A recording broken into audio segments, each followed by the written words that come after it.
Hi, I'm Caitlin, and this is The Pursuit of Passion. This is going to be an intro video where I'm going to break down what I envision for this channel, and I am not going to overthink it because I have been trying to film this over and over again. It never feels right, so I'm going to keep it short and sweet, hopefully 10 minutes or so. We'll see. I am not tech savvy. I don't know how to really use editing software. I am using this on my phone, and that is a huge reason why I have neglected my sole urge to start this channel for a year, because I kept overthinking about what I need to have and how I need to prepare myself, when in reality, the world is crashing and burning. Why do I care? This channel is The Pursuit of Passion because I'm here to empower you and encourage you to pursue yourself, to pursue happiness, and whatever lights you up with passion. I'm here to really solely uplift women, POC, LGBTQ+. I am here to uplift the communities that are experiencing targeted violence every single day, more and more, especially in America, but around the world as a whole.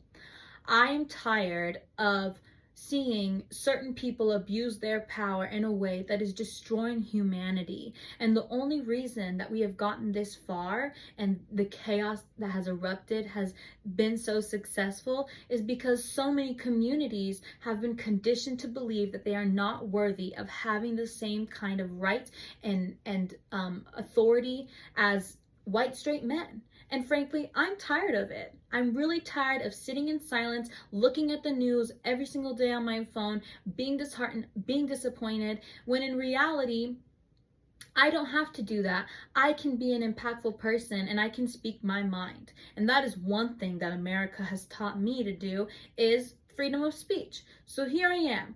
I am not going to shy away anymore. I am not going to sit in complacency and my privilege and in silence. For what? For what?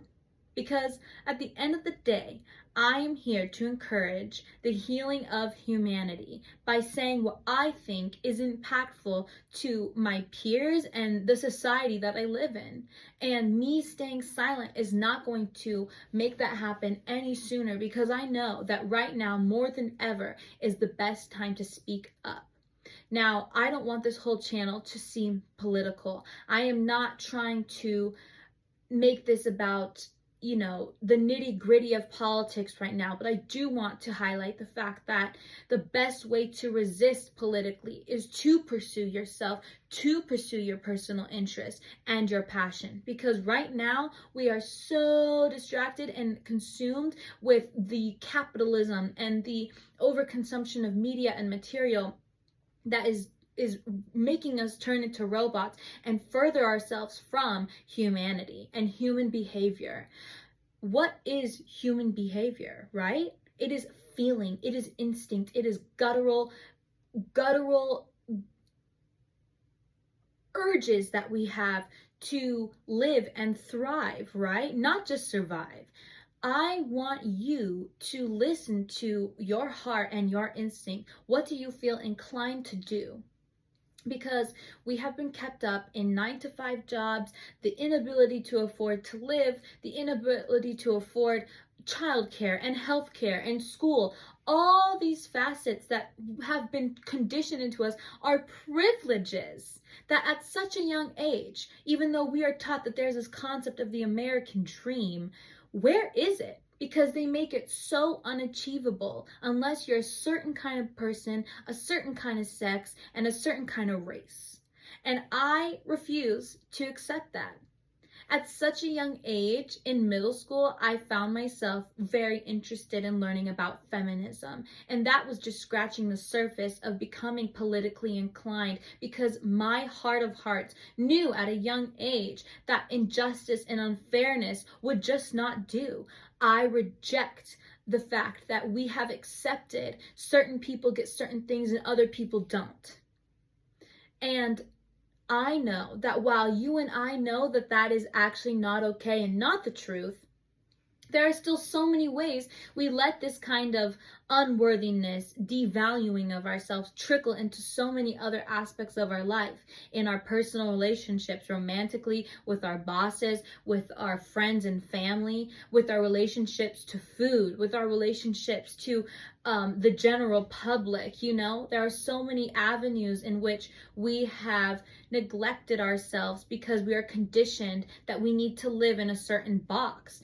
And in reality, we are losing ourselves and we are losing our personhood and our individuality because we are just trying to keep up with the Joneses.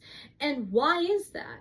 Why do you feel this urge to please what other people are seeking of you? When in reality, if you look at the world, those who are actually inspiring people, those who actually get shit done, are the people that aren't complacent, that refuse to accept the bare minimum and the lack of happiness and fulfillment.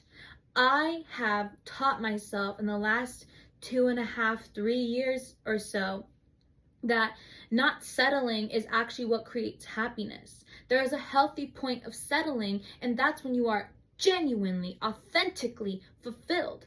But until then, why are you settling for the bare minimum, or maybe even less than the bare minimum, right? We think it's unachievable, we get imposter syndrome, and we believe that we are not worthy of having certain things. And I want to challenge you, to challenge yourself to believing that you are worthy of having way better than what you've been handed, because a lot of it is out of our control. But when we finally do realize that we have the power to resist the poor treatment, whether that be on a personal level or just in the government, we have a choice on how we respond to that. And so that is why I know now more than ever, I cannot neglect myself. I cannot not pursue my passion, right? My own passion to encourage other people and be impactful in the way I see fit. I can't neglect myself because I'm in fear of how people respond to that, while simultaneously hoping other people can find that power within themselves. I have been such a girl's girl. I'm a confident person. I know I'm well spoken, and I know that I can be digestible for the right people. If you don't like what I have to say, then I'm not for you. We will never align. But I also understand that me being afraid of how people perceive me is not going to be encouraging or confidence building for other people.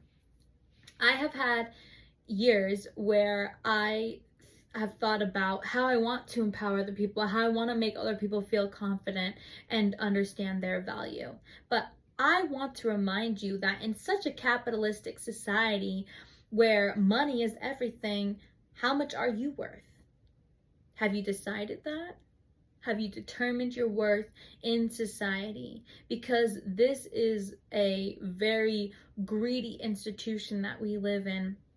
And there really is no ethical consumption. However, what fills you and fuels you in a way that incites passion and makes you feel genuinely happy and fulfilled and abundant? This is not about how much money you're able to make or what kind of status you can achieve. This is simply about what fills your soul with goodness. Because the more that we fill ourselves and nourish ourselves with the goodness and lean into our instincts in a way that is healthy and not harmful to ourselves and the people around us, when we do that, we are actively loving ourselves. And what is one of the best ways we can heal is through love. And that is like the most general statement ever. I understand that that may be like, for some people, I get it. But it's just like when you actually give yourself the space to know yourself, to know what you like, to know what you love, then you will slowly start to have more space for love for other people and the world around you, more appreciation for the world around you. And that is what these people who are taking advantage of their power and dismantling systems to protect people from violence, These people don't have love in their heart. It's so simple. They are rotting humans with no hearts, no kindness within themselves, and they simply just will never ever know themselves. They just won't. So while you and I may feel disempowered right now, one thing that you and I have more of than they ever will is the ability and to actually know ourselves and lean into instincts that are healthy and nourishing for humanity. Because at the end of the day, there really is only a handful of them when there's millions and millions of us that outnumber them. So we have the power here. They work for us, and we don't need to settle for being devalued as humans because we have the ability to be passionate, to be successful, to pursue ourselves, to pursue love, to pursue nourishing our souls. I will not settle for letting people live and die, not ever discovering the potential in which we hold within our purpose, because you and I both know that we each individually have one. So that's the pursuit of passion, and I encourage you to empower yourself enough to know that you are worth investing in and that you are worth resisting the bullshit that's going on. So that's it. That is going to be my intro video for this, and I can't wait to see what unfolds. But for now, happy Sunday. It's a Sunday for me, and the goal is to post this on Sundays. So fuck your church. Come here, and we're going to be able to discover our spirit in a way that's more radically authentic to humanity.